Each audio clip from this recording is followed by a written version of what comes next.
What's up, YouTube? Robert the Monster Among Marks Drap here, and I'm back again with my good friend and tag team partner, Sierra. How you doing tonight? I'm doing really good. Rough night yesterday, but back and ready to go. Yeah. Viewers, for those of you who don't maybe realize this yet, because this, I think, is our first inaugural stream on the channel. We're going to be going a little longer than we would normally go because we have NXT 205 Live, TakeOver Brooklyn 4, and SummerSlam to cover.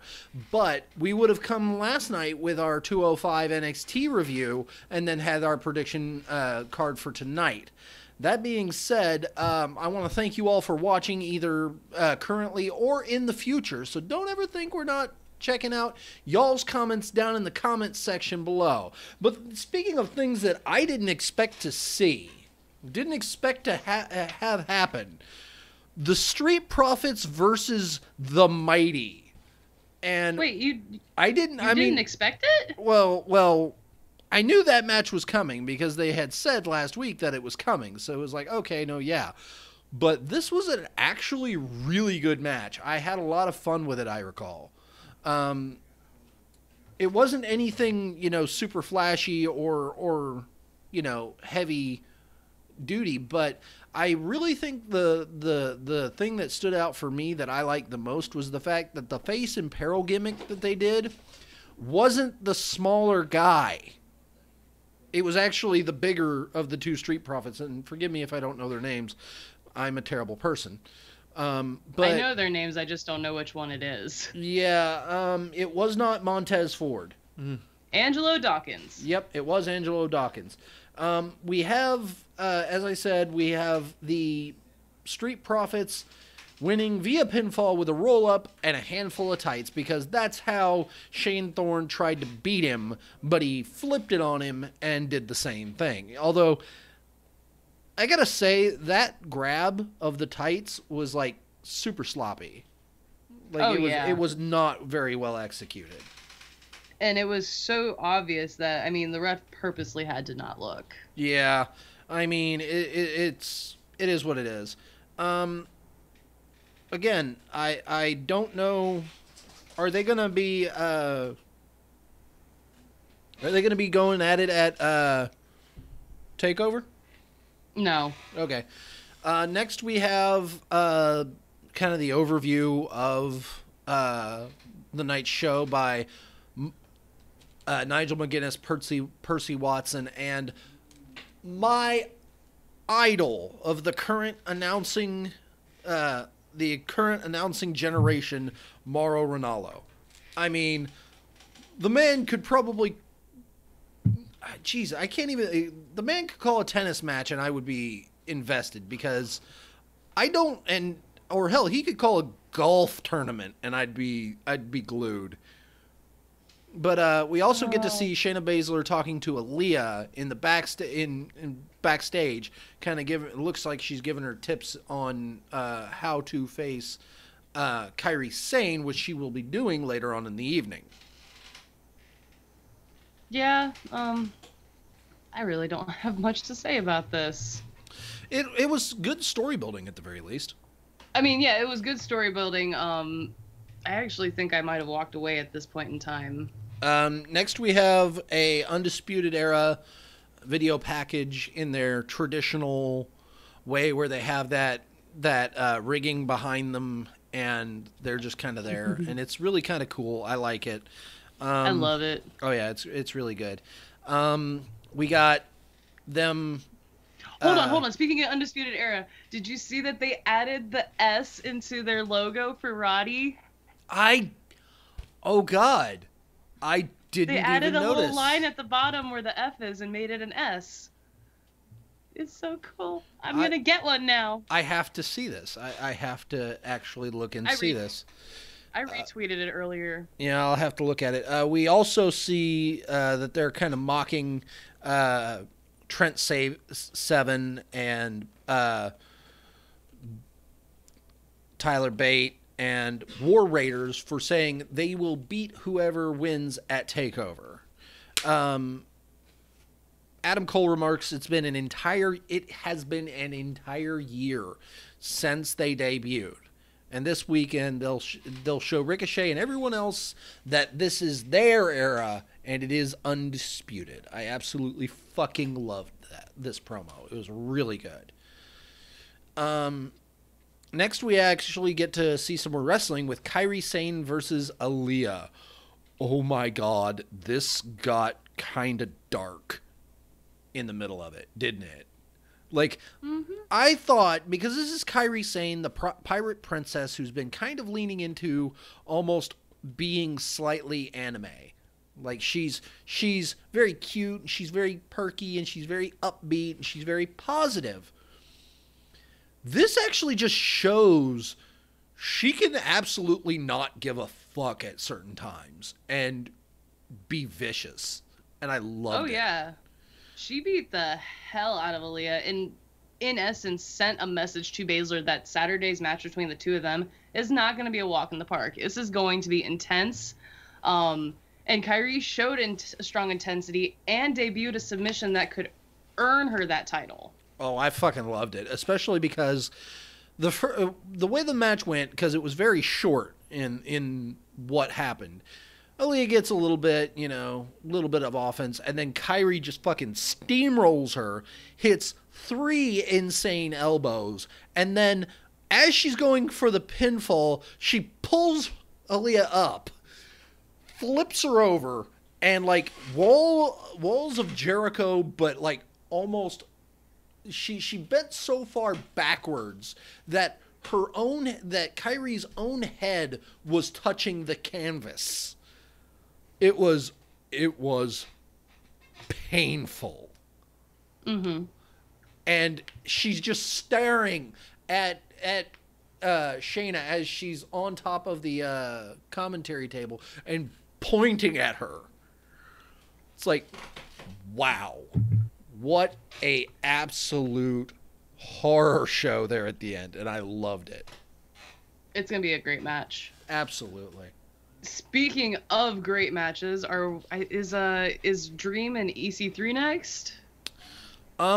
We did not quite get to that promo yet, but because we got the video package for the North American title match. Yeah, for Adam Cole and Ricochet. So hold on. So walking into this pay-per-view, I was really concerned about the EC3 Velveteen Dream match. I loved it personally, but I thought that with all the other big things that are going on, it was going to get lost. I don't want to say lost in the shuffle, but it was going to end up being underwhelming to a lot of people. Overshadowed is a good word. But this thing that they just did has rebounded my thoughts for that, and now it's Cole and Ricochet that I'm least excited about. I have to say that I kind of agree. But I'm just least excited about. Well, and here's the problem that I think that NXT faces that main roster doesn't have right now that they need to have, and that is there is an entire 7 match card for TakeOver Brooklyn. I think it's only 5, actually. Yeah, I was gonna say it's not a lot. It's half of what the SummerSlam card is, and I am absolutely sure I will want to go back and rewatch TakeOver Brooklyn 4 because there's at least 3 matches in it in every TakeOver actually that make my jaw drop, and consistently 2 of those in the last 2 pay-per-views have been Gargano and Ciampa and something involving the Velveteen Dream. Doesn't matter where he is. If he's in it, I want to see it. I know. Sorry, guys. DC girl. Velveteen's from DC. I get really excited for Velveteen Dream. Oh, yeah.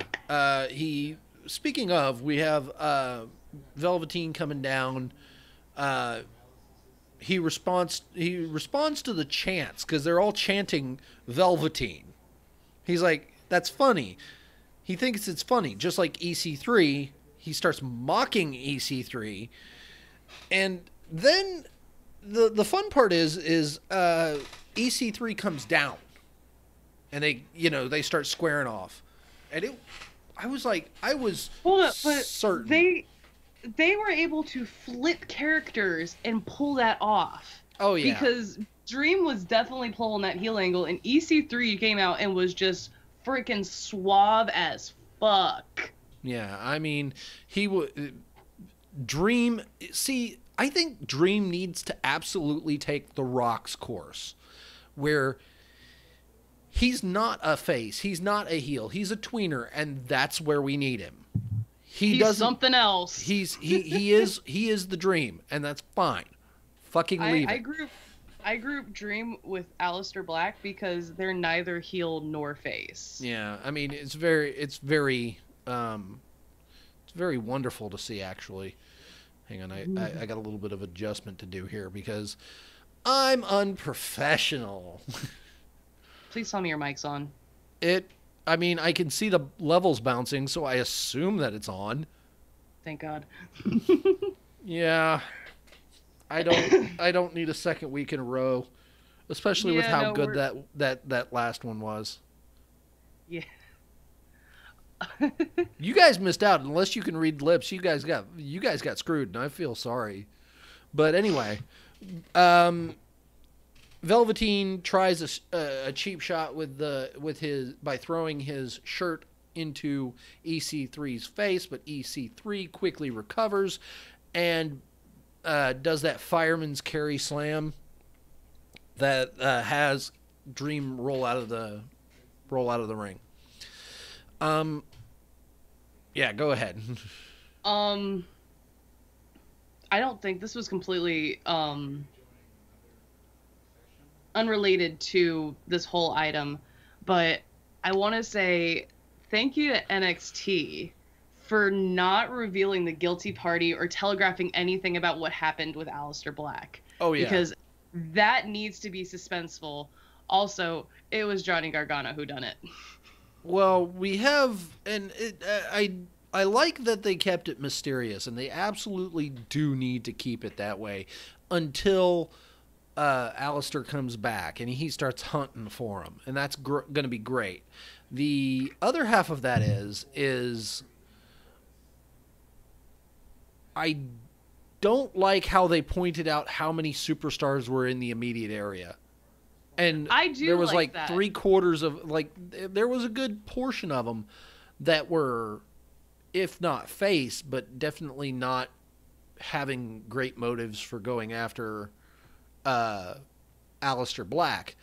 And there were a couple women out there. It's like, why the fuck are you pointing out the women? And yeah, I know they were there, and that's kind of cool to say, hey, yeah, no, these people were here, and they could have seen something, but the shit. So I say it's Johnny Gargano, but freaking Cassius Ohno needs something to do, and I feel like the current route he's going, a heel turn might be imminent for him, because I feel like Gargano really needs to hit the bottom of the barrel.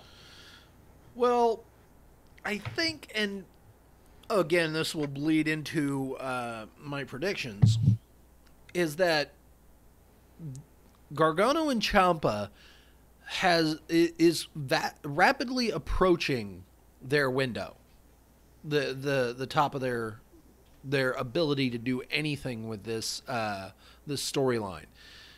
This match will be very telling in that storyline, because if it doesn't live up to the other two, then they know that they probably need to hit the brakes on it. Well, and I mean they're kind of at the 1-1 stage, so this rubber match needs to be the blow off, and I like that it's a last man standing match, because it gives the opportunity to end it with a good definitive end, and even with a way to keep the other superstar away from the first by saying, no, yeah, I got injured in that match, so got to step away. True or not, it would give him an excuse. So, but I think we probably should move on. Wasn't Bianca Belair shown rehabbing next? We did get the video package for the main event, saying that it's going to be.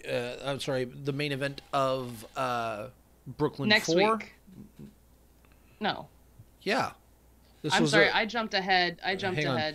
The main event gets a video package. Amidst the recap of their first 2 matches, Johnny Gargano says in Chicago, all he say was hatred, and that's why Tommaso Ciampa won. As Ciampa's NXT championship is shown, Tommaso says he replaced his former partner. This builds to a pretty epic crescendo, as you'd expect. You should watch it. Definitely. Always will recommend watching Tommaso Ciampa and Johnny Gargano. This is when we see the rehabbing. Percy tells us she'll be back soon. Pete Dunne will defend the UK title against Zach Gibson next week. Not sure if that happens on Saturday or if they're showing, for the next set of tapings, but it doesn't matter. I think it's the next Wednesday's show. I'd be fine with that. Because he's not defending at TakeOver. Why not, for one of those matches, instead of it being an intense review episode of TakeOver, throw in his championship match since he didn't defend? Yeah, that would be fine. So we got, last but not least, Tyler Bate versus Roderick Strong, my boy. Jesus Christ. This was a slobber knocker. Loved it. Jesus. Oh, I love Mustache Mountain plus Pete Dunne against Undisputed Era. Yeah, they are the best. Oh my god. I can't wait for this freaking tag match to happen. Oh. It's going to be really good. NXT UK just wrapped up its first thing of tapings, or it did tapings in the end of July, so I'm excited about that because I'm going to see my boys again. Right. They definitely need something. They definitely need something more. Oh, I started digging into NXT rumors and I regret it already. Yeah, see, I don't do that kind of thing. We have Tyler Bate winning with the Tyler Driver 97 on Roderick Strong for the pin. I was trying to get prepared for yesterday, so I watched it at 2 times speed, so I didn't catch a lot of the minutia, and I didn't catch a lot of the commentary, but it was a very good match. I really, really enjoyed it. Yes, this was an awesome match, and you have to think that they probably had to do quite a bit of changing up when it came to this episode, because in the previously recorded week's episode, it was a triple threat, and then Black gets the injury on the house show, and then they have to suddenly put this scene where he gets beat up and dismantled, and so for them probably scrambling quite a bit while this was right before it was being aired, this was really good, and it's what we need to get us excited for Brooklyn. Absolutely. Like I said, I can't wait to see the fun that these two gentlemen are going to have ripping each other apart.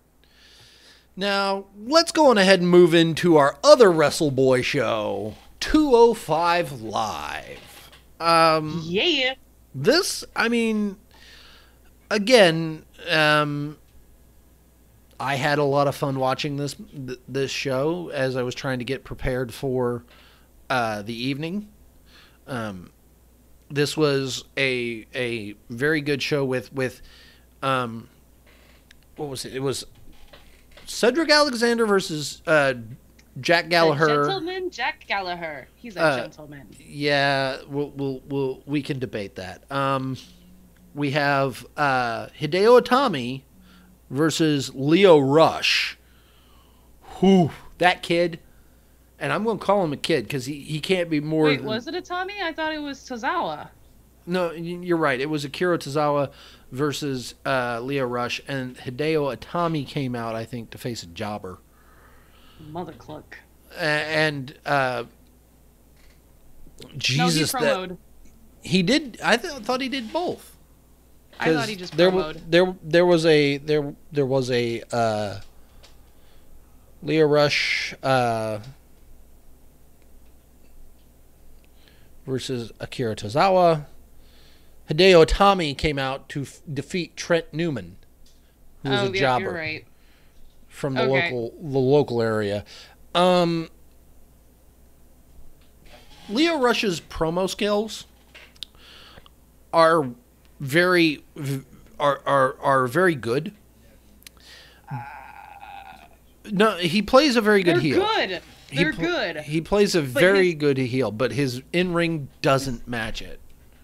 His cadence. It's his cadence. I don't like...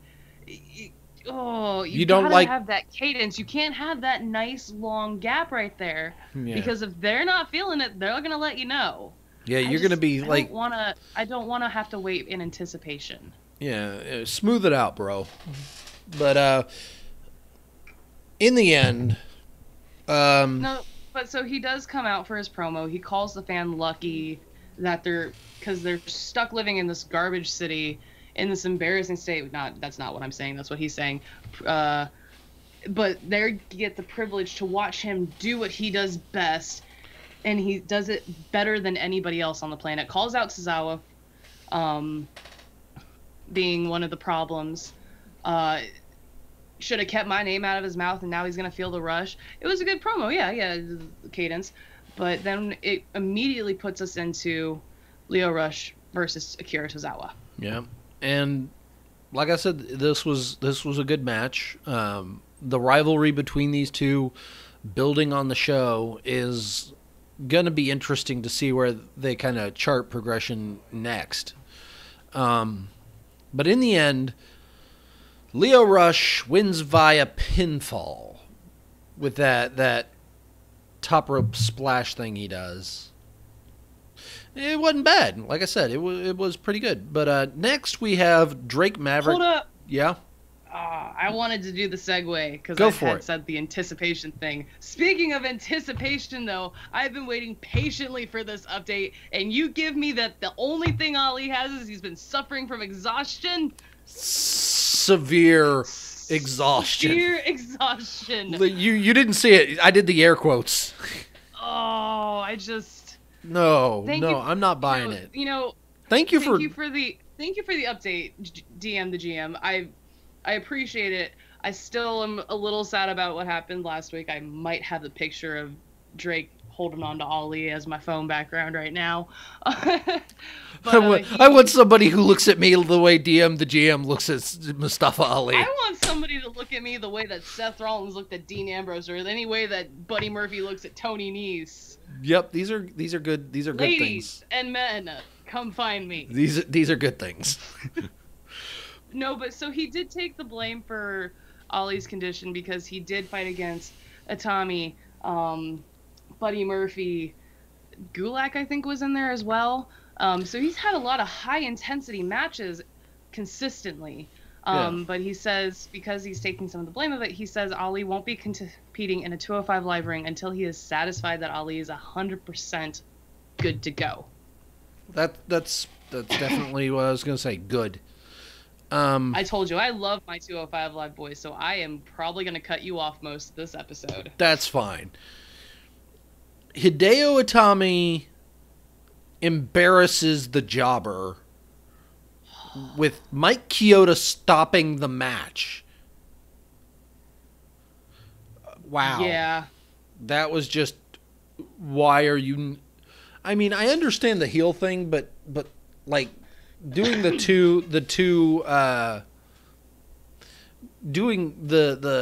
two count pull him up thing more than twice is just killing for time. I mean, Jesus, the ref had to stop in and call the match. I mean, and before he could even do that, he manages to hit like 3 missile drop kicks on this poor guy. And after the bell, he then manages, and I say this jokingly, but he heads back and hits poor Trent Newman with his GTS replacement move. Option 2. I mean, if this is the only go to sleep we're going to get, we might as well just straight live with it. But I don't like that it's not... I don't like the way that he's going above and beyond board that he needs to do to prove himself a heel. If he would have beat the jobber in a minute and a half and then come back and beat the hell out of the guy, I would have been a bit better with it, because then the ref stepping in would have been a thing like, okay, the ref is protecting the wrestler. This has obviously gone too far. Fine. Works. But when you have the ref stepping up in the middle of the match to stop a match against a jobber, that doesn't enhance you anymore.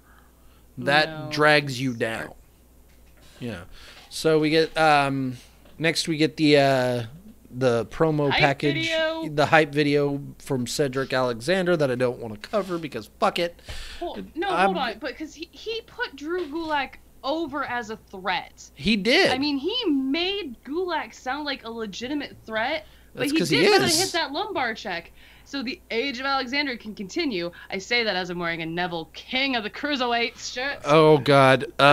Hey, I don't want to switch the scenes because it looks so bad when I do it. But bit of wrestling news. Apparently, Triple H said on a conference call that they don't know. My piece. They don't know the current state of WWE's King of the Cruiserweights, Neville's contract. They don't know, but he's going, quote, he's going to look into it. If that doesn't scream to me that he's trying his ass off to get Neville to come back to 205 Live, I don't know what the fuck will. Especially, showing him current footage of what the Cruiserweights are doing. Speaking of the Cruiserweights, are you going to go see our Wrestle Boys? Is that part of the 1,000? It better be. I fucking hope so.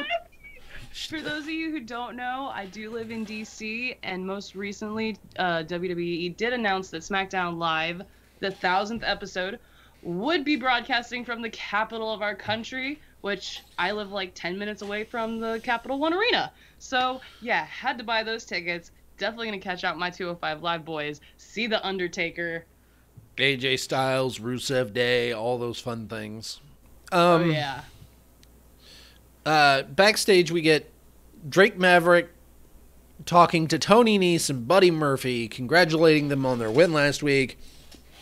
DM the GM points out that Murphy wasn't the legal man when he got involved to allow Nese to pin Kalisto. So next week, Drake is giving the Lucha House Party a rematch and says it's going to be a tornado tag match. Okay, he said this, and yes, Lucha House Party has one more competitor. Mm-hmm. But they could probably finagle a third competitor in Gulak and not Gulak shit. I just revealed who I was gonna say. I mean, but it also does favor the heels because you don't need to tag in. This is true. And I'm sorry, my bearded Wrestle Boys, I got so much faith in them. It hurts. I can see. We also learned that next week we're getting Noam Dar versus TJP. And then we get to the main event. Cedric Alexander versus Gentleman Jack Gallagher, and apparently the Brian Kendrick and Drew Gulak were barred from ringside, so this is wonderful. Yes. A straight up fight. And again, I highly enjoyed it. So I hope everybody knows and understands that I am a huge mark for 205 Live. I've been watching it since the very beginning. And the one thing I appreciated even in the beginning of 205 Live is that they did try to make a storyline with the champion. The issue is that 205 Live ended up surrounding the champion at all times. We're not going to say those names. But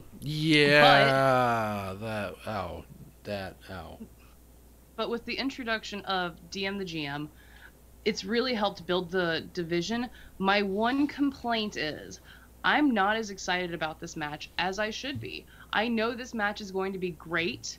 I know this match is going to steal the show in my opinion, and I'm very upset it's on the pre-show. Very vocal about that a couple days ago. Yep. Absolutely were. But my only issue now with the Cruiserweight division is that once you get the title, there's nothing for you to do. They don't give you storyline. You are just kind of the wingman for the guy that lost to you at WrestleMania just because you're best friends. I mean, well, how and often did we see Alexander in the ring wrestling as the champion? I mean, I've seen him more backstage in 10-second promos. Yeah, he's had quite a number of matches this year, actually, and I will argue that he's done a very good job of actually kind of distancing himself in the last couple weeks away from Mustafa Ali and letting them both be their own wrestlers, and that's very, very good. But I do agree with you that he doesn't really have that much on him, and the Age of Alexander needs to be a thing he talks about every single time. That needs to be A, his gimmick, and B, his storyline. Like, everybody's coming to end the Age of Alexander, but nobody can do it until somebody does it. And I really think that everybody else kind of jockeying for position in the 205 Live division is a good thing. It's so far produced really good matches, but there needs to be something where DM to GM says, okay, look, listen, we're looking at win-loss record right now. The person after you is you. So since the both of you are so close in points, battle. Okay, you say that, but the next closest person with the best win-loss record is Mustafa Ali. That's not my problem. And, like, nobody else is near him. Again, not my problem. That's booking. So what I'm saying, Ali, is you either get your ass into gear and get healthy and not exhausted anymore. I mean, or turn heel so I can see the belt on you, because then you can actually fight Alexander. I don't want to see you go heel. Yeah, I mean, I wouldn't tell him to get his ass in gear and get rested. I wouldn't say, no, I didn't mean get his ass in gear. I meant, like, God, no. Oh, I didn't mean that. Yeah, what you said struck you, didn't it? I meant that he, like... You would like to see his... The rehab go quicker. Yes. Make the rehab go quicker. I understand. Get now... your ass in bed. Yeah, take a nap, motherfucker. Get your ass in bed. That's what I meant to say. All right. Since we're here in the newsroom now, we're going to go over our predictions for TakeOver Brooklyn 4 and SummerSlam at the same time, starting with NXT TakeOver Brooklyn. And I don't have... Wait a second. Hang on. I have something. I do. See, I didn't get a chance to fix it yet. But you see, I have this thing that was always mine. And since it was always mine...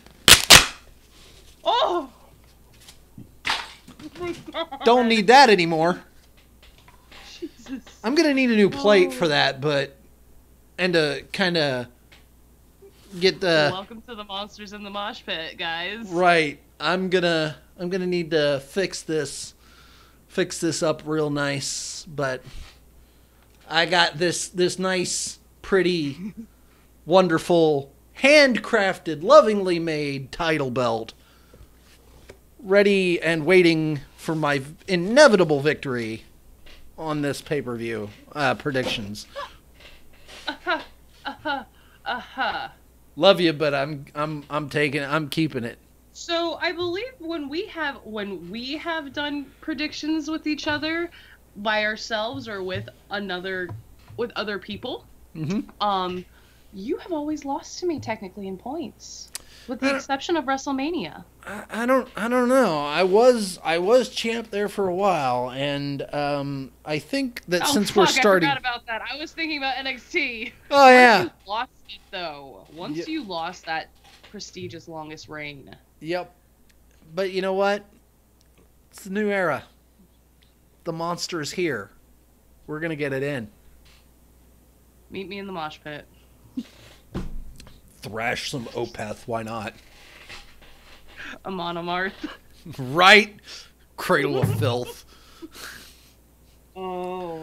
I've been listening Cannibal to Corpse. Viking Rock all day. No, I've been listening to Viking Rock all day. Oh, yeah, that's wonderful. Okay. Start us off. Who do we got first? All right. So what I have for the first match for NXT TakeOver Brooklyn number 4. Velveteen Dream versus EC3.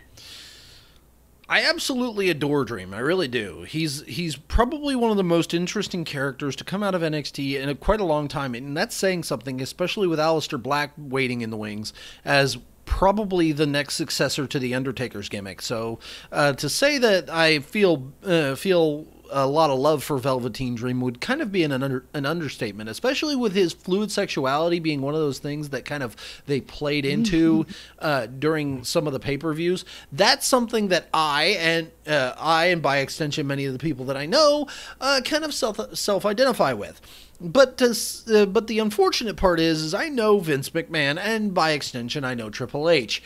As much as I want to see Velveteen take home the W, he's going to take home the L. I got EC3 making it NX3 by pinfall. This is going to be a damn good match, though. I mean, I have the same thing as an answer. I'm writing this down now. That's why I'm not looking at the screen. That's fine. I need to Dream go. is over. Dream is over as fuck. I mean, I find it very hard to root against Dream. Mm-hmm. Him being the DC hometown hero. With his match with Aleister Black put him on the map. Yes, it absolutely fucking Cena did. has even said good things about this kid. He's younger than me. Yeah.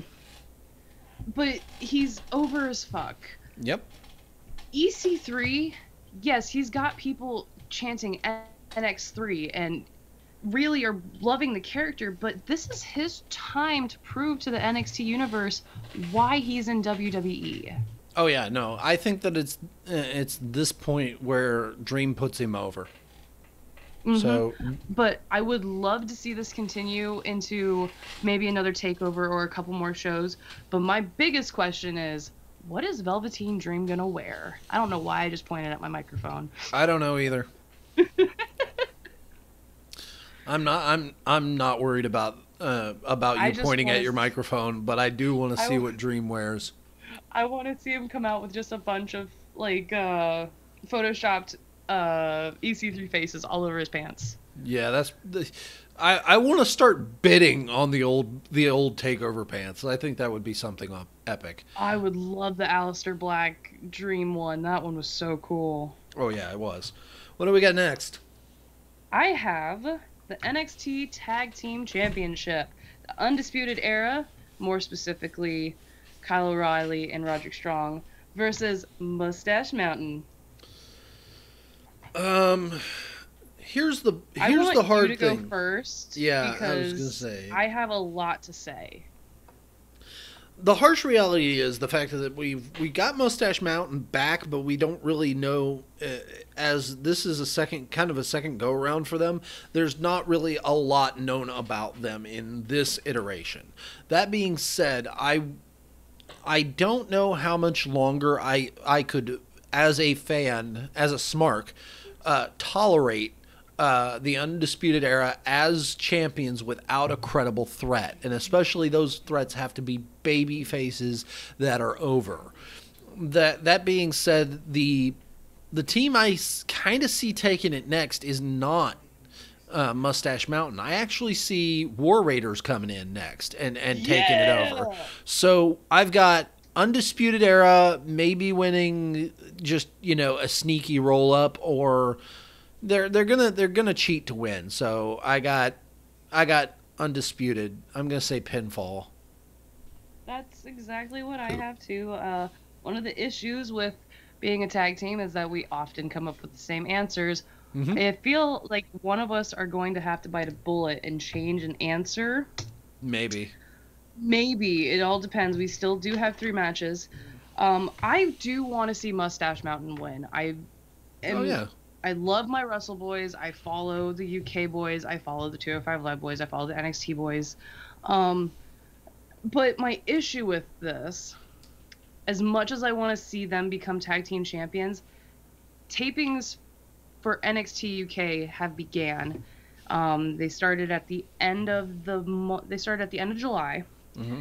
and I find it hard to believe that Mustache Mountain's not going to be a very instrumental part to that, because they are so over across the pond. Yeah, I mean that's where they got their start, I so or why they don't got their start think rather. that I don't think the and I want Mustache Mountain to win, but I have to go with the Undisputed Era because I truly cannot see Mustache Mountain not being the inaugural tag team champions of NXT UK.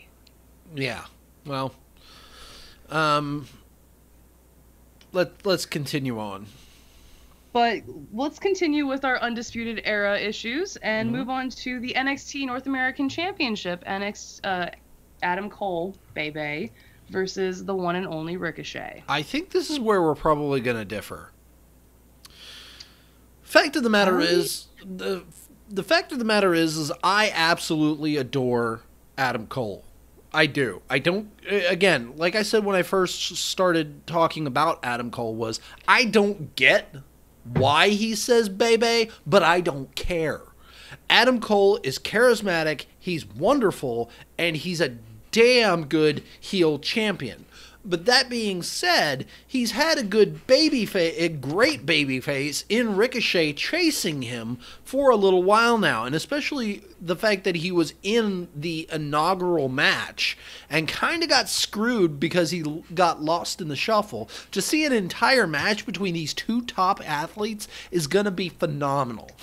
And I can't wait to see Adam Cole get pinned for the 1, 2, 3. Ricochet pinfall gonna happen. Adam Cole's done as much as he can with the title. It's time to pass it on. So, how the frick are you getting access to my notebook? I'm clairvoyant. I am Because clairvoyant. you literally took the words out of my mouth. My bullet points. Adam Cole, tremendous inaugural champion. Time to give it up.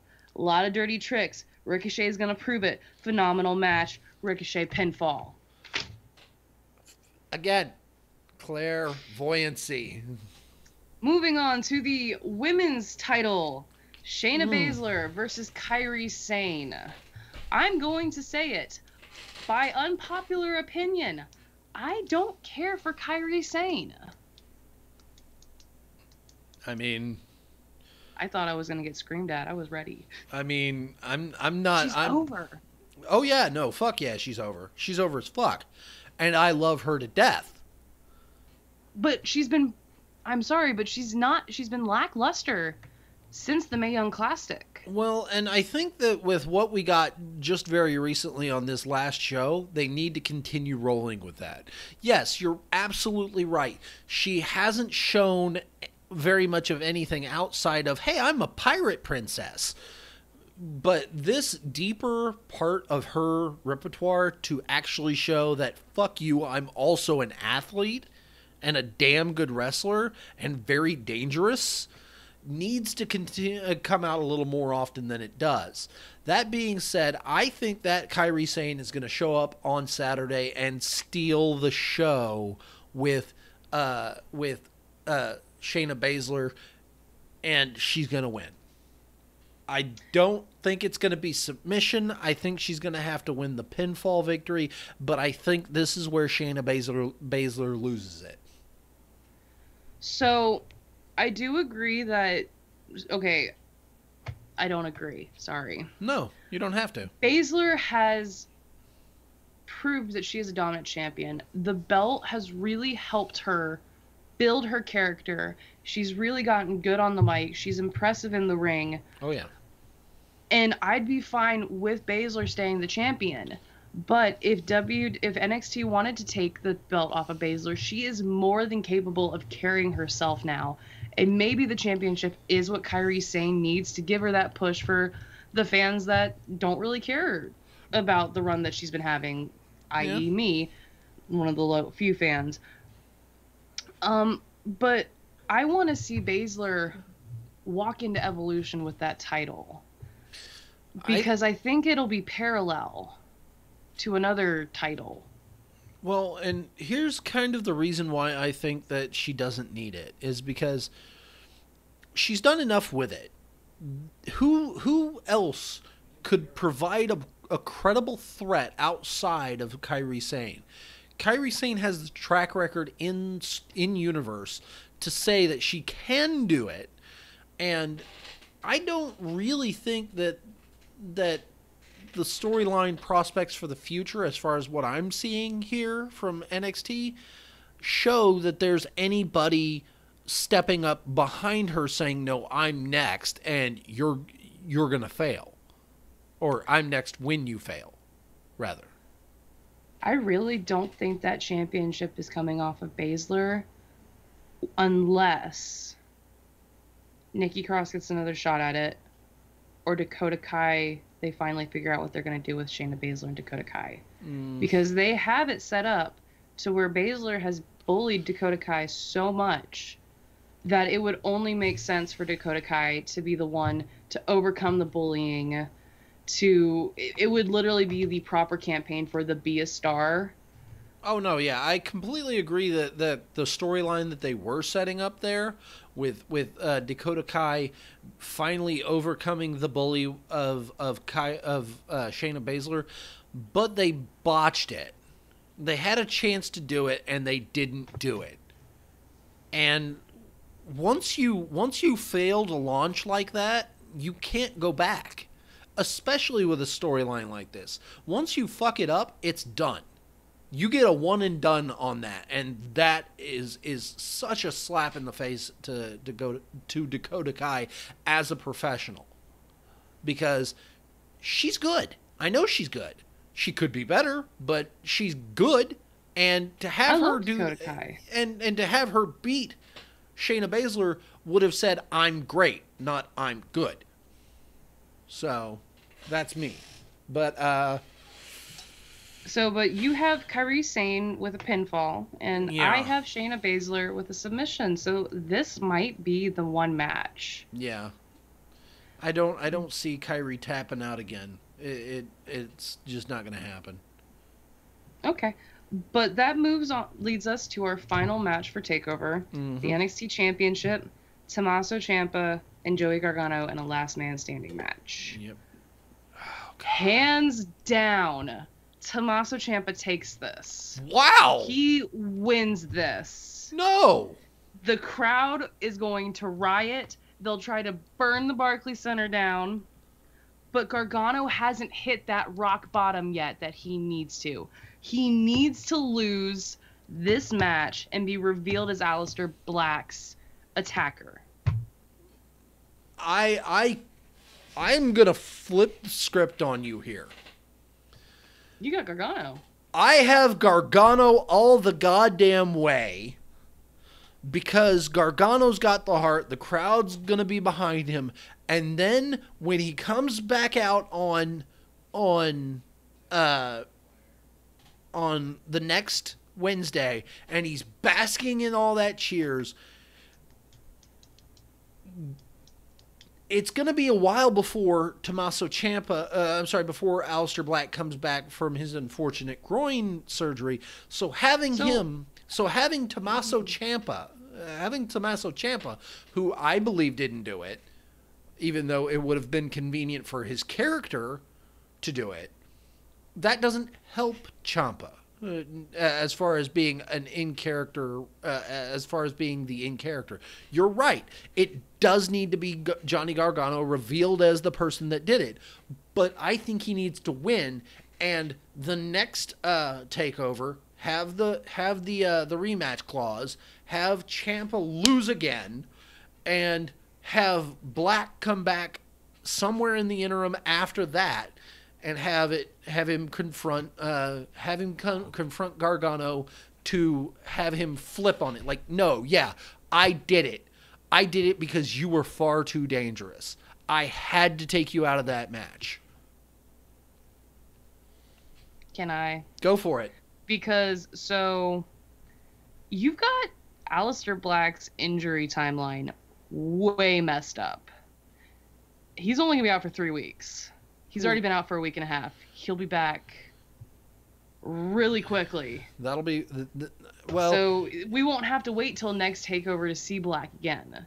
We're gonna see him within the month, and that'll be fine. It'll still give Gargano the chance to flip, and it actually makes my timeline better, because then we can have the triple threat we were promised at SummerSlam at the next takeover. They've got to build the triple threat up again. Aleister Black, yes, he never got his rematch. Mm-hmm. And now that but Johnny he was out Gargano, on injury, and you have to think about all the other people that have been out on injury that never got their rematches. Well, I don't think they're going to make the exception just because it's Aleister Black. They're going to have to find a way to build him back in, whether that be and that's that why he pinned the champion and then got added to the match. Well, I actually think that my storyline fits your narrative far better than yours does. With Gargano being the attacker of Aleister Black, that automatically gives him an in as to why he needs to face Gargano again.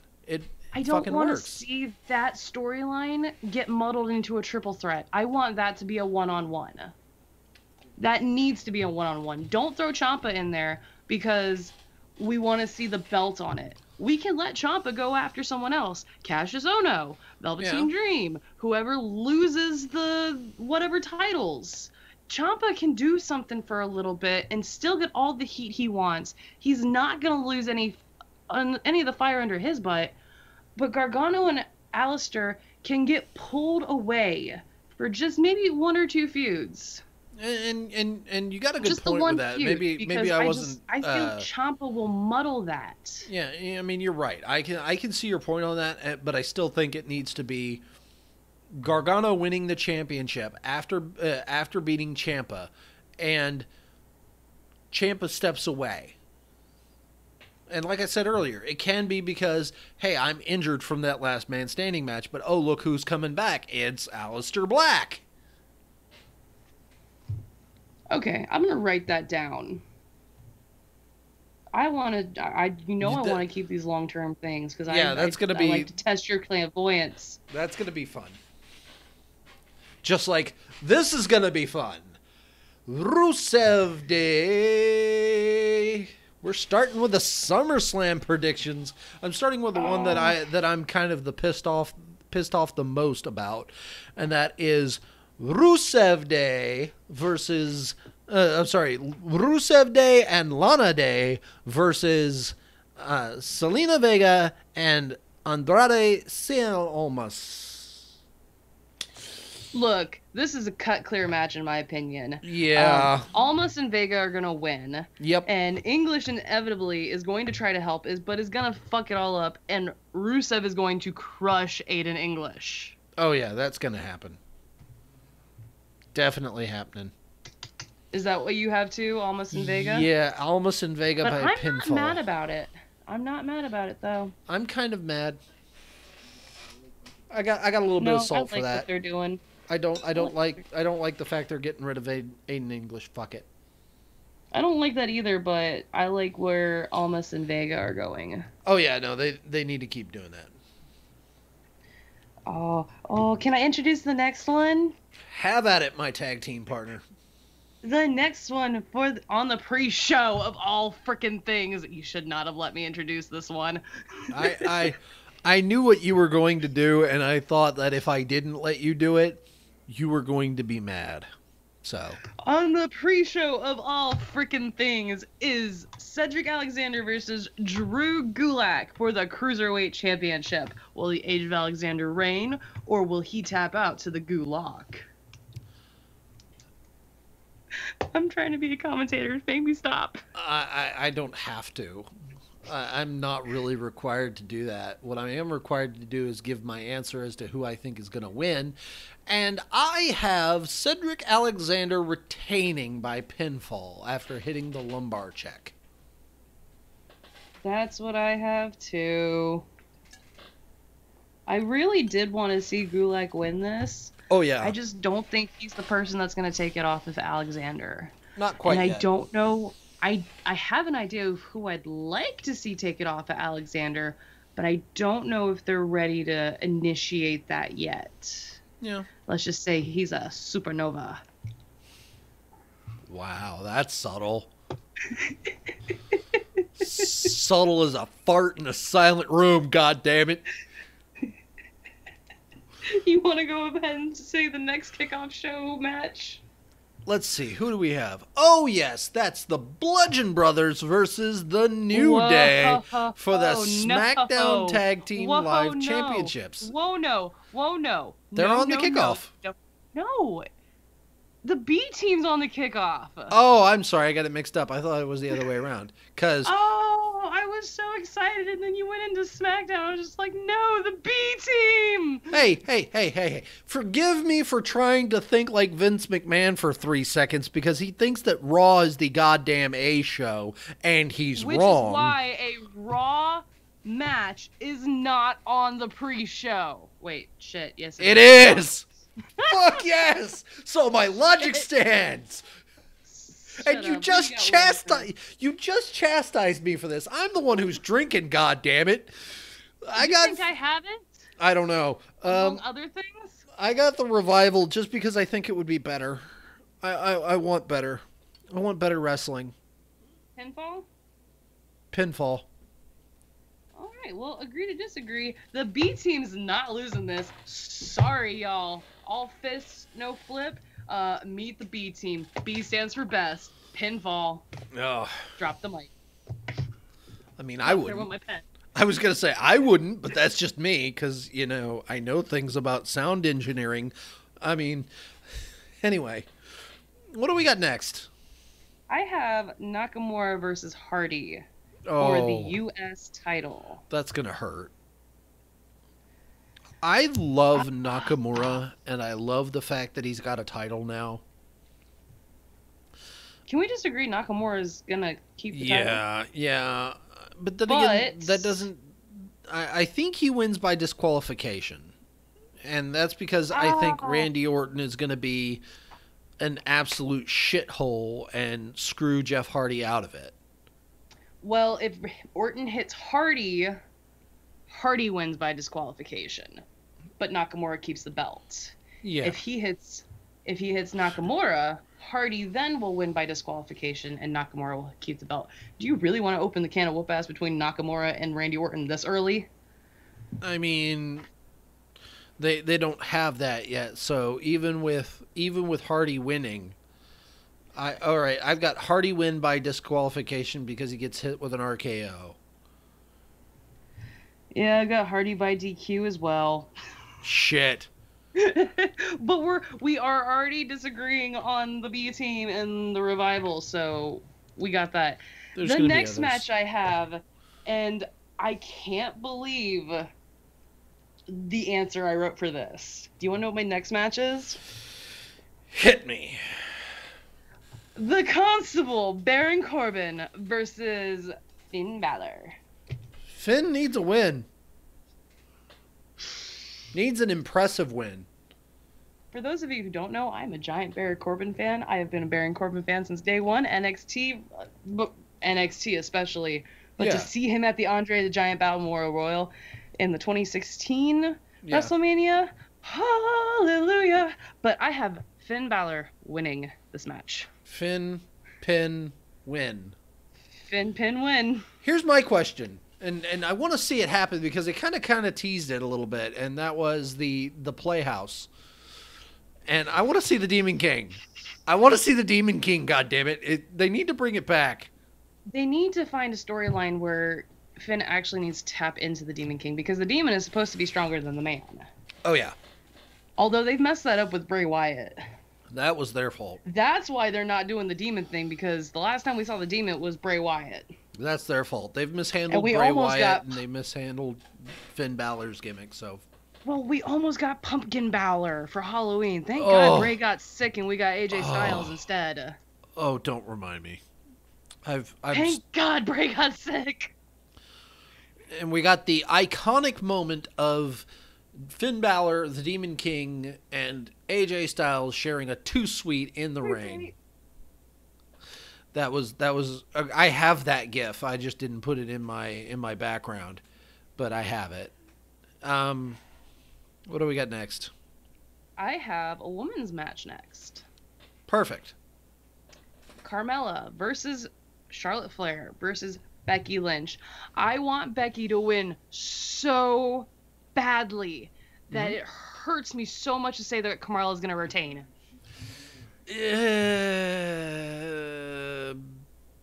Becky stealing a victory. Becky's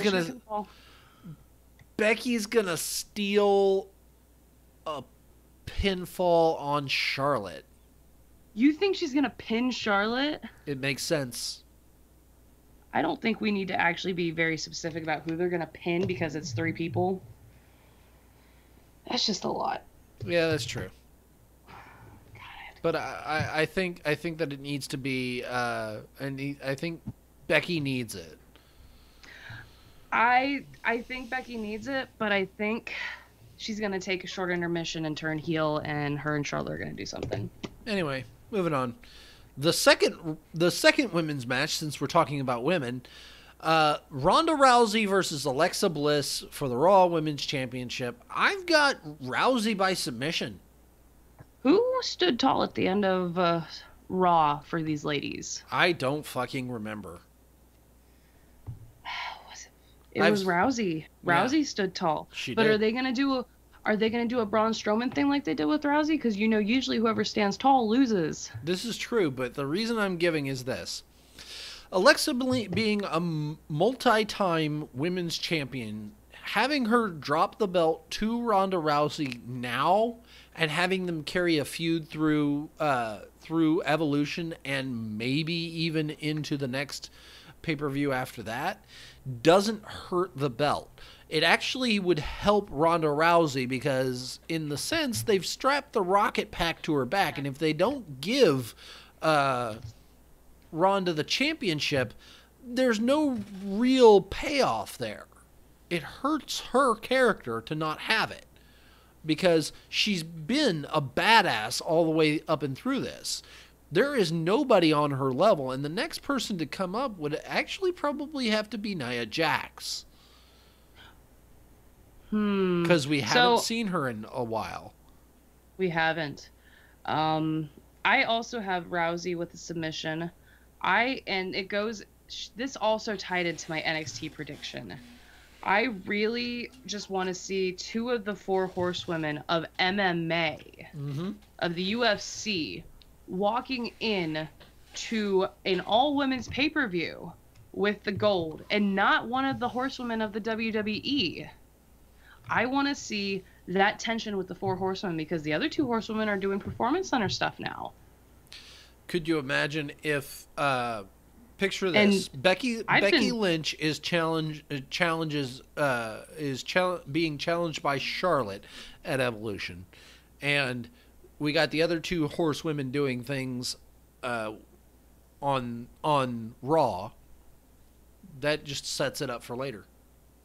Yeah, this is gonna if they can build the other 2 4 horsewomen of the UFC up quickly, they could probably do something for like a Survivor Series thing, because then it would be brand versus brand, kinda. Or maybe just I was gonna say, why not save it for WrestleMania and just fucking do it?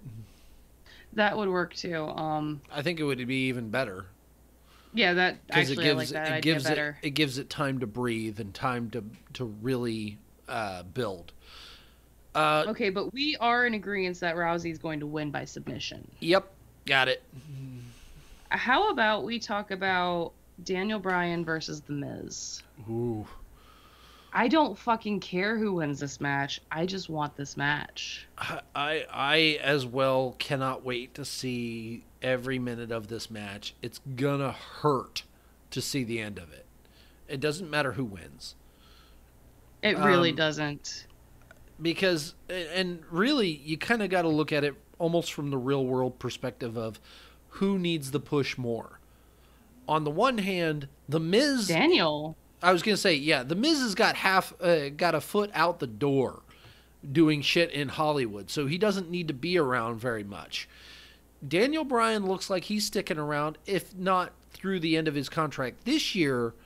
He's probably going to resign if he gets enough prominence through this. And giving him The Miz, a feud that's been building for so long, is prominent, if nothing else.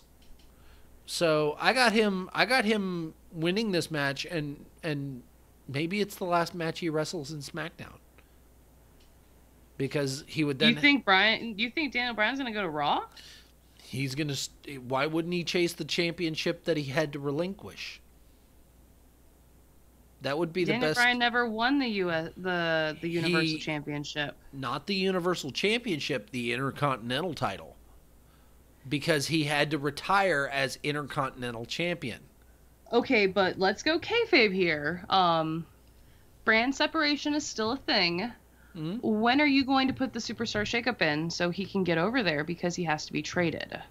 And you know Stephanie McMahon is not going to have Daniel Bryan on her show. I think that Kurt Angle would want it. Kurt Angle would work for it. And I think that if they could propose a trade in the midst of the year, say SummerSlam-ish, not SummerSlam-ish, Survivor Series-ish, right around that time like they did last year, that works. Something iffy. That just sounds iffy to me. Well, we also have the Evolution coming, so that could... Hold up. You have him pinfall or submission?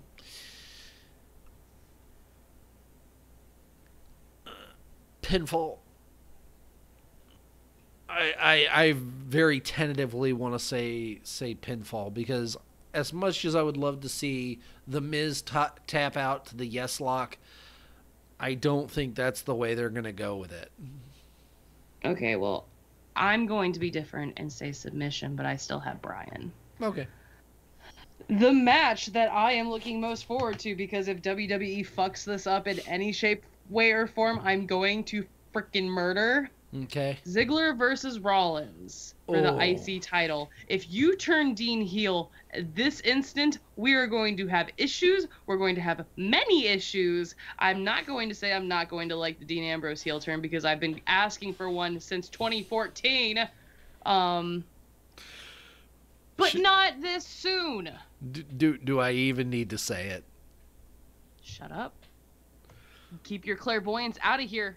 Rollins by pinfall, then he gets fucking like dirty deeds. Okay. I have Ziggler by pinfall, so we can keep the title belt out of that match. I don't think that Rollins versus Ambrose needs to have a title belt. It doesn't, but I think that I think. Go ahead, sorry, but I was going to say, getting Rollins some gold, like seeing him happy in that manner, like, oh yeah, I got my thing back. I finally turned around and I got it. My brother's here and it's fucking great. And then he screwed me over. It would hurt so much worse. No, I see that, and I don't want that to happen because it's predictable. I don't want predictable. I don't want what WWE is going to feed me. That's the problem. I'm playing the points here. Stop it. This is supposed to be dream match. I'm over here like booking things, and you're just like, no, this is what's going to happen. This, and this. Don't let me have my creative input. I'm okay with that. No, but I think you keep Ziggler as the champion. That puts Rollins and Ambrose in their little feud. And then Ziggler can move on to another superstar that really needs some gold. I mean, I can't really think of any of them. Like Finn Balor. I mean, yeah, having him work back up would be great. I'm sorry. There was a moment there where I was laughing so hard I had to cut my mic because I just didn't want to do it. I was just like, he went super quiet. Did I piss him off because I can't see you? I thought you were watching the chat. There's a delay. I know. I'm watching the chat too. Okay, so you have Rollins by pinfall. I have Ziggler by pinfall. How about we move over to those SmackDown Tag Team Championships that you thought were on the pre-show? Oh, let's do this. I love New Day. I really do. But no. Bludgeon Brothers, pinfall. This isn't even going to be close. Yeah, they put absolutely no, not okay. Don't want to say that because no disrespect to the New Day or the Bludgeon Brothers for playing the part, Right. but the creative team did not give you a storyline. They said no. you're gonna face these guys, and that was it. They didn't give you an angle. I think to date the best, absolute best storyline the New Day has ever been in was with the Wyatt family, because Xavier Woods showed a sense of clairvoyancy when Kofi and Big E were still busy laughing. It really showed the first time that the New Day was starting to fracture. Now the New Day is now above brand. You can't really break the three of them up. But if they were to ever have broken up the New Day, Battleground 2016 would have been the one. I don't disagree with you in that that probably would have been one of the better times to do it. But I think that it may be time for the New Day to ride off into the sunset. They've had their hour. They've done more than most tag teams can dream of, and especially with their longest ever tag team reign. It's just they've done all there is. They have not. There's nothing more, in my opinion, that they need to do. They have not done all there is, because I think to this day it's still a rumbling. But yes, the New Day have the longest reigning tag team reign. Yeah. There was rumblings that Vince wanted the New Day to be the team that held the record for the most times the tag team championships have been held. And what's the number on that? I think it's like 9 with the Dudley Boys. I would rather not, because I remember though, I grew up in those days when it was swapped back and forth from Edge and Christian to the Hardy Boys to the Dudley Boys, back to Hardys, over to Edge and Christian. New Age Outlaws jumping in every so often. No, it needs to be a consistent run. And currently, while yes, there's not a lot of mileage left on the Bludgeon Brothers ticket as champions, I think the people that need to do it is actually Sanity. Sanity needs to come in and fuck up the Bludgeon Brothers, as they have never been fucked up before. Yes, it needs to be Sanity. God give me Sanity. Also, put Killian Dane back in his NXT gear. I mean, I don't know why they changed it, but Joe has a theory, and I didn't watch it. I just don't mess with Sanity. Yeah. So you never said pinfall or submission? I feel like it should be obvious that it's pinfall. I got the pinfall on that one. Bludgeon Brothers pinfall. How about Strowman versus Owens for the Money in the Bank briefcase contract? Strowman pinfall. Strowman's got to keep it. There are implications for later. And then I'm going to counter and I say Owens going to get it. He doesn't need it. I think Owens is going to get it. I don't think he needs it. I don't care that you don't think it, because I have implications for it later too. Here's the thing. Here's the overarching thing, because we know where we're going with this, and we might as well go there now that we might as well just go to the main event. Lesnar is going to lose. Thank you. Lesnar is going to lose by pinfall, and this is the point where Braun Strowman cashes in, and this is the reason why I think that that Kevin Owens doesn't win it, because look at Roman Reigns' best matches. Like, the matches he's really impressed us. There have been 2 people in those matches that have absolutely stood out and helped him build his brand to be better. One was AJ Styles. AJ could wrestle a goddamn cardboard cutout and I would be interested. But that's because AJ is phenomenal. And yes, I did that on purpose. The second person that's brought Roman Reigns to an amazing match, Braun Strowman. Braun Strowman's style works severely well with Roman Reigns. And to have him come out and cash in on Roman and then just say, why did I do it? Because you ran me into a fucking ambulance, you bitch. That's why I did it. I don't think that they're going to go that far back in storyline with them. Yes, I completely agree with you. Roman and Strowman have had great matches, and I hope that one day when Reigns gets inducted to the Hall of Fame, it's going to be Strowman, and he can finally say, I'm finished with you. Yeah. But that's the thing. I think it has to be Strowman because KO can't do that with Roman. KO and Roman don't work. So, again, I was trying to say, yes, Roman has had some great matches with Strowman, but you have to remember, we pathologically boo Roman. It is pathological at this point with the boos that he's getting. He is over. People don't realize that. But when he was having the matches with Strowman, he was getting booed constantly. Oh, yeah. He didn't start getting pops until after Strowman kicked his ass. And every mark who hated Roman Reigns was happy because Roman finally got his comeuppance. I mean, I'm fully on board with saying that I'm not as opposed as I once was to Roman Reigns. I am by no means a fan, would never buy merch for him, but I will not boo Roman Reigns anymore. Because we've gotten far enough away from it. But WWE has set up the Universal Championship to the point where nobody wants to see Brock Lesnar with that title, and they will cheer anybody who takes it off of him. That is the only way WWE is getting Roman Reigns over, because they know that once Roman takes the title, he'll get the pop because nobody wanted to see Lesnar with it anymore.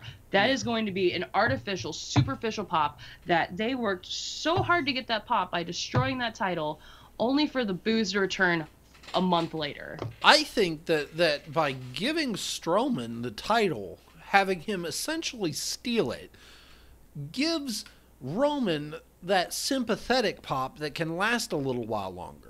Because he can chase. And Strowman's character is strong enough to the point where he can do that. Nah. Stop scratching. Sorry, the kitten started scratching on the Another couch. thought, though. Yeah? Another thought, though. WWE has pushed Reigns so hard to get this title. So hard. You know, he's the uncrowned champion. He's had more matches with the champion than anybody else to get this belt off of Brock. Are they really gonna tear that away from Roman that quickly? I think that it would work very well. I think that their long-term plan is to have him as a long-term champion, but if Strowman doesn't kick Kevin Owens' ass as badly as I think he is, KO's cashing in. Yeah. KO is instant gratification. He and Alexa Bliss are very similar. They will be very similar with those briefcases. He gets it that night, cashes in. She gets it that night, cashed it in. Yeah, I mean, I just think that Braun Strowman is going to cash in because he's had it long enough, and he's had the opportunities to do it. He didn't cash in because the time wasn't right. This will be the right time. We have one more match to go, which I almost forgot about because we jumped right to the main event. That was our bad. But AJ Styles versus Samoa Joe for the WWE title, probably with AJ Styles' marriage on the line. Hang on. Because god dang, Wendy Styles. Hang on. Uh-oh. I'm gonna take the lid off here.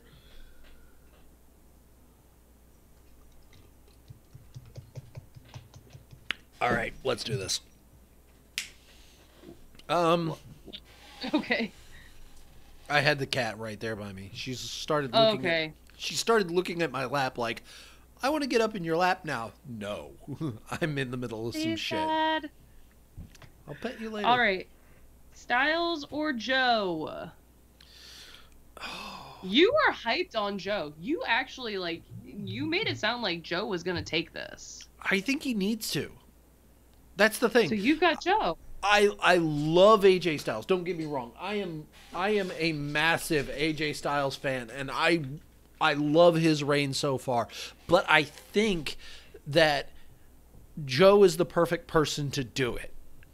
It's time for him to turn it round and have him chase, because he's held the belt for quite a long time, if not as long as Brock Lesnar, damn close to it. And having him as having Samoa Joe as WWE champion is actually fair recompense for all the shit that he's had to go through to get to this point. I mean, let's be honest. They haven't really given Samoa Joe the star treatment that it looked like they were going to when they brought him in. He was very high profile, working for Triple H, being his right-hand man.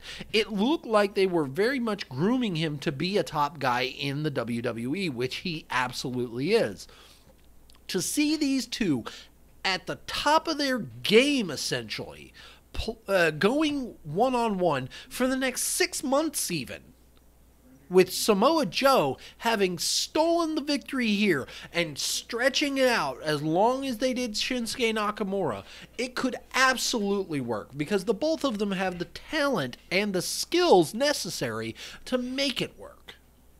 So my question is, you have these great ideas for 6-month plans, but think about how quickly we got sick of Sasha Bailey. Think of how quickly we got over. That's because there was no payoff. Many matches. There was no payoff for Sasha Bailey and Sasha Banks and Bailey. There was no payoff for it. They didn't do anything with it. Yeah, that's what I was trying to say. They hit the brakes on it because they saw it wasn't working. People were getting sick of Nakamura and Styles because we'd seen it so much. That only went on for 3 months? Let's see. Shinsuke won the Royal Rumble. Then it was on through WrestleMania. And then, I mean, I want to say the last pay-per-view where it was the last man standing match, that was the last straw for me. It was like they had already expended all the goodwill that they'd had, and that they were trying to get rid of the feud. Yeah, but when WWE pulled the trigger on Nakamura versus Styles, everyone was just like, yes, I want to see this for 6 months. And again, we got sick of it after 2 months. I don't think WWE has the... You were saying you don't think they have the... I don't think WWE has the capability to pull off a 6-month storyline like NXT can. I think the very big problem that WWE main roster has versus NXT is the fact that they don't write them well enough. It's the fact that they have these wonderful competitors who can pull off six month feuds, and they pull back on the choke chain on them. They don't let them run it off. And the fact that they changed Nakamura into a heel after WrestleMania was not even really my biggest problem with it. It was the fact that they just it became boring with the same predictable thing. Low blow after low blow after low blow. If they would have had him winning in a couple different fashions, like stealing the victory with a roll up in the tights, or having him like he did that one time to even get the last man standing stipulation where he faked out the referee. The whole thing, it's very dependent upon the ring psychology that you tell. If you can find different ways for the heel to win, or have him win straight up, that's a great heel. If you have to constantly resort to disqualifications and screwjob finishes, that's not good, because it loses its flavor very quickly. It has a small half-life. I've been harping that for many a moon. I know. You're not wrong. I agree with you. And that's why we got sick of AJ Styles. But here's the thing about Samoa Joe. The way that they've built Samoa Joe, he can legitimately beat your ass. And they've proven that he can beat AJ Styles. I want to see Nakamura can beat AJ Styles. This is true. Yet AJ still has that championship. Also, Nakamura's heel reign in New Japan, go look that shit up because that's what I want. I probably will. Just because this Holy, shit is boring. he's a king. Jesus Christ. Yeah, he's the king So of you strong have style. Joe, Mm-hmm. but you didn't tell me if it was a submission or a pin. Joe is a submission specialist. He likes that coquina clutch. He does. What do you think there?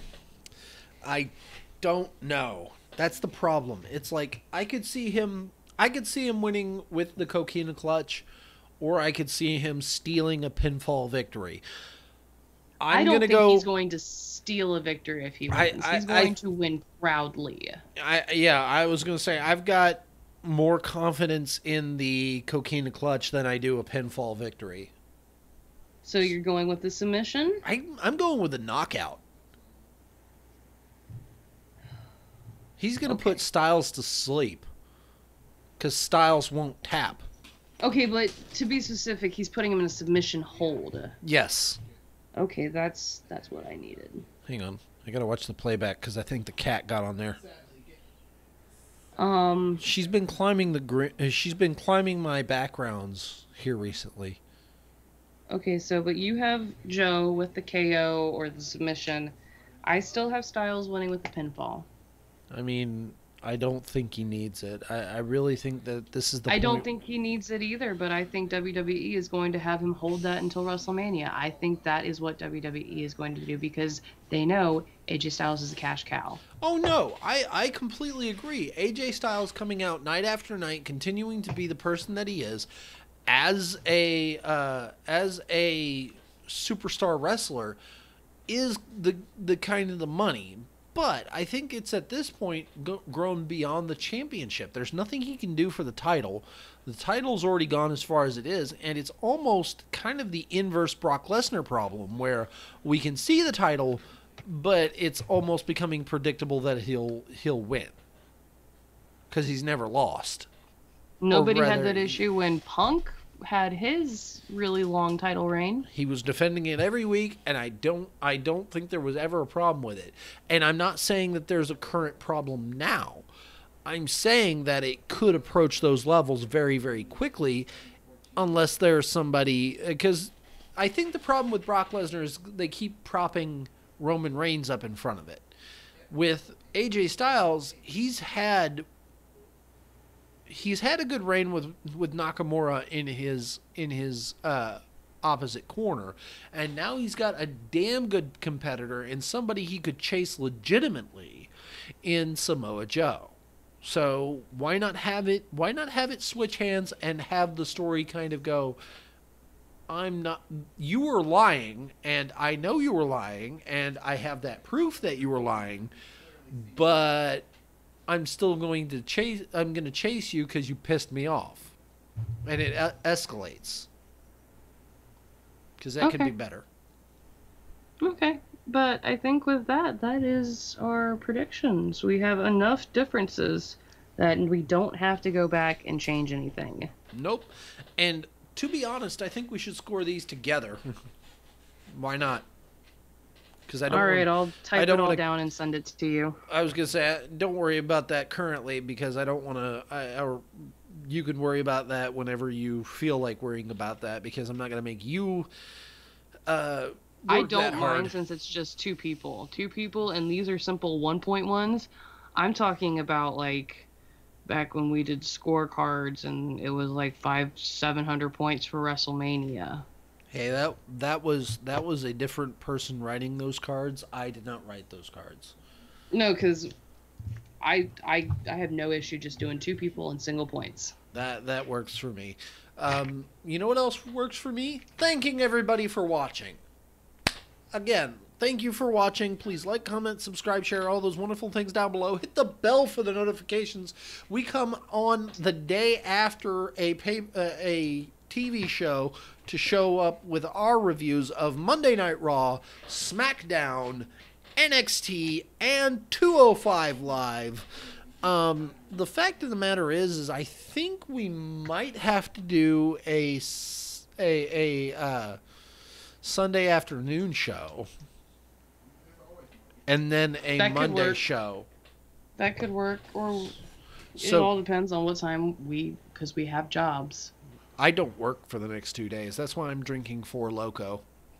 Ouch. Well, I'm off tomorrow, or not tomorrow. I'm off Sunday, and then I'll be home by like 3:30 on Monday. Yeah, I'll have to look at our schedules and schedule it here on the channel. Monsters in the Mosh Pit. I know we're just starting out, but please help us out. Spread the word.